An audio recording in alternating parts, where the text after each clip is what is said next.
जय श्री कृष्ण। सनातन जीवन धारा बौद्धिक विचार मंच से आप सभी आत्मीय जनों को मंगलमय शुभकामनाएं। प्यारी स्वजनों, आइए इस मंच से सनातन जीवन धारा में वर्ण व्यवस्था की वैज्ञानिकता पर आपके समक्ष एक विचार निवेदित किया जाता है।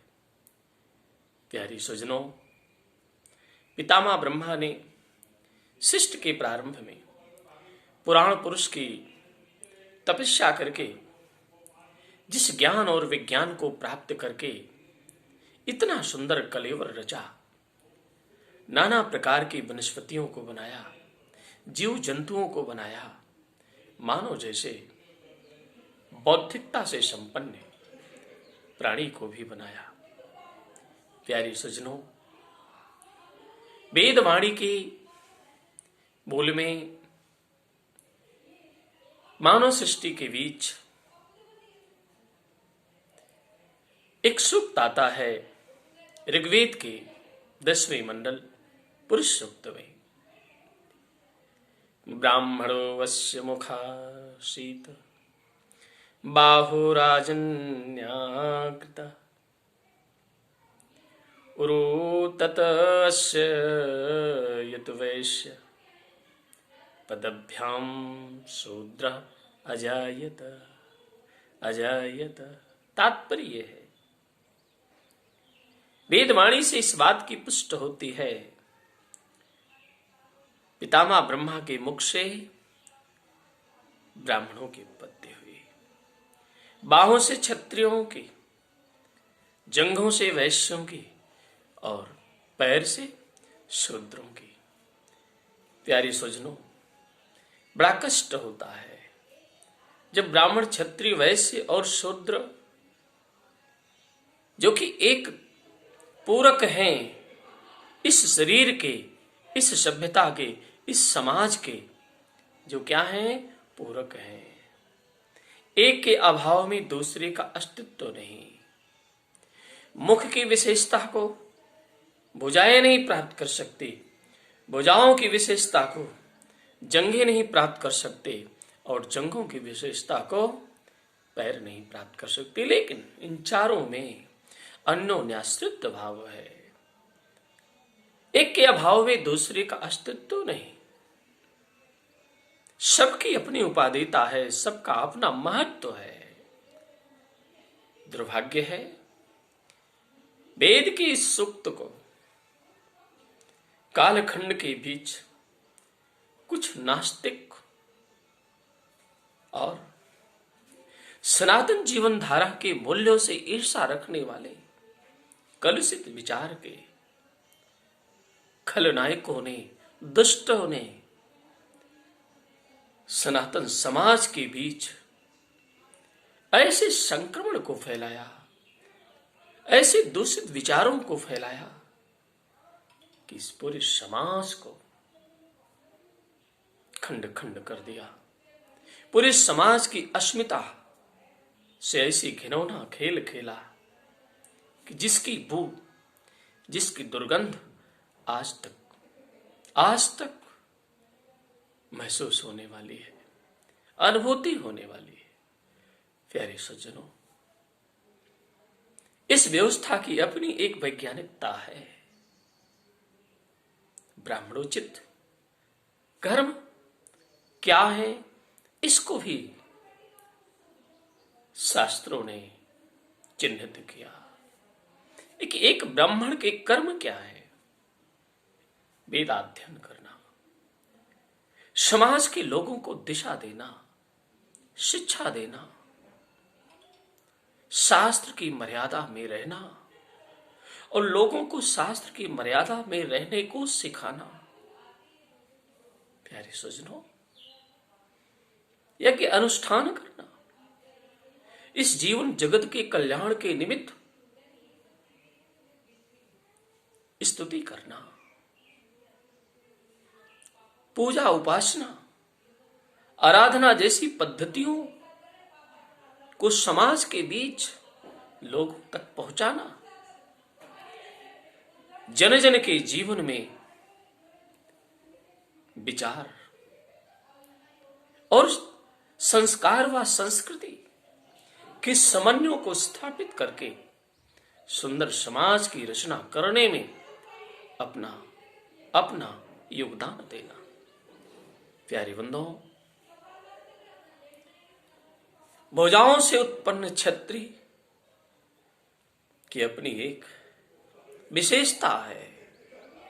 छत्र को धारण कर समाज के बीच सबको सुरक्षा प्रदान करना, कोई दुर्बल है, असहाय है, उसको संबल देना, उसको सहारा देना, ये क्षत्रप का कार्य है, जो इस भुजाओं से उत्पन्न क्षत्रियों की वैशिष्ट व विशेषता को दर्शाता है। प्यारे स्वजनों, उर से जंघों से उत्पन्न वैश्य जो वणिक व व्यापार जैसे कार्यों को करने के लिए एक व्यवस्था दी कि ऐसे जन जो व्यापार व वाणिक जैसे कर्म को करने वाले हैं, उसके द्वारा समाज के पोषण में, भरण पोषण में अपना सहयोग देना। प्यारे स्वजनों, इसी क्रम में पितामह ब्रह्मा के पैरों से शूद्रों की उत्पत्ति का जो एक विज्ञान है, जो उसका एक वैशिष्ट विशेषता है, क्या है? समाज में सेवा का कार्य करना। आप जानते,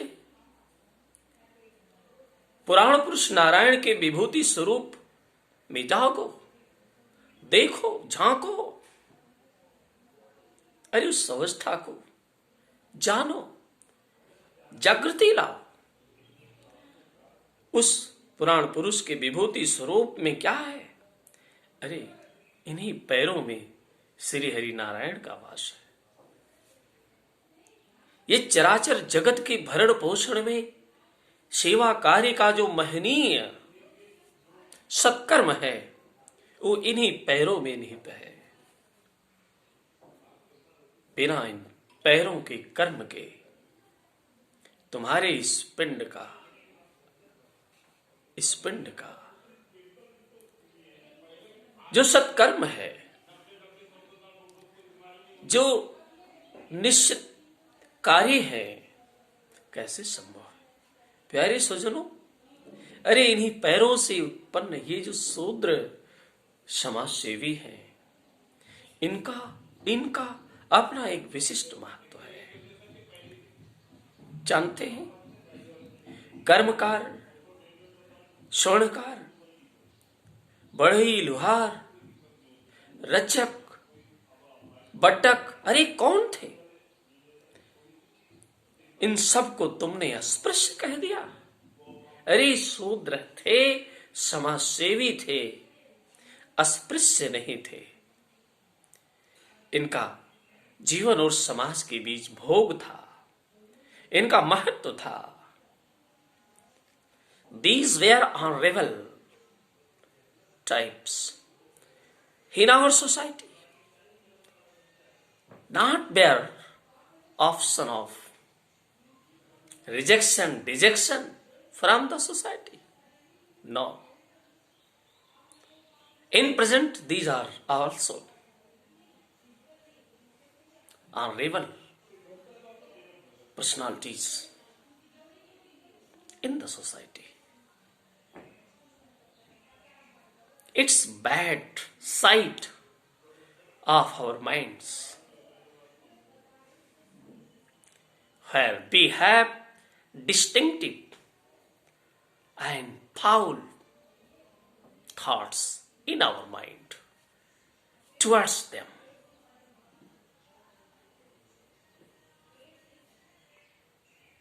प्यारे स्वजनों, ऐसे गलीच, ऐसे निम्न, ऐसे अशिष्ट विचारों को इस मस्तिष्क से निकाल फेंको। अस्पृश्य कौन है, अनटचेबल कौन है?